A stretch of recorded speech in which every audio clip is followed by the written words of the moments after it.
Noong nakaraang Sabado nga ay kami ay lumuwas na papunta dito sa Manila pagkatapos nga ng year-end party ni Sanji.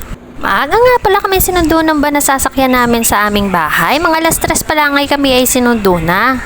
Maaga-aga nga pala kaming nakarating dito sa Pier ng Calapan at kaya naman eto, bumaba muna kami ng van para mag-picture-picture ni Sanji.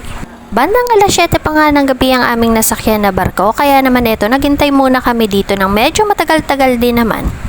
Sabi ko nga kay Sanji, videohan ko muna siya habang suot itong aking corduroy baseball cap na ito. At para naman habang naghihintay kami, nag-i-edit muna ako ng panlagay sa aking TikTok shop. Ilalagay ko na nga lang pala sa comment section yung link ng corduroy baseball cap na suot ni Sanji. At pagkatapos nga namin kumain ay eto si Sanji, plakda na talaga, humiga na muna siya dito sa barko.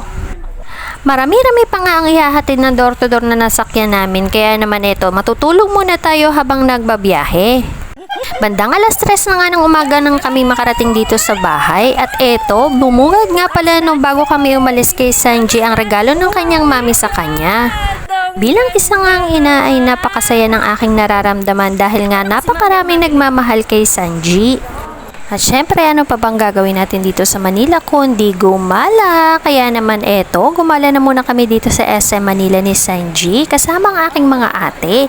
At hindi nga niya pinalampas ang pagkakataon na ito, sinuot na agad niya ang kanyang bagong shoes. Aba, papalampasin pa ba natin naman itong pagpipicture dito sa napakalaking Christmas tree dito?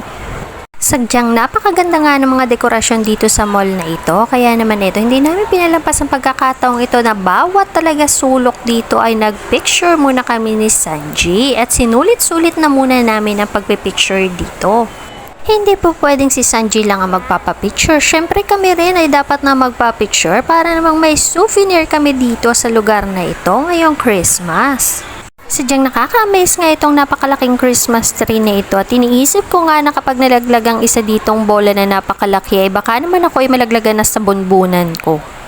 At nagutom na nga ang mga mangyan kaya naman ito, kumain na muna kami dito sa Kuya Jay's at ito pumipili na nga kami ng aming makakain para naman ngayon ay mabusog na rin kami. At ito si Sanji, kumain na muna ng kanyang favorite na bagnet at lechong kawali. Pinagbigyan na muna namin siya ngayon dahil nga malapit na ang Pasko.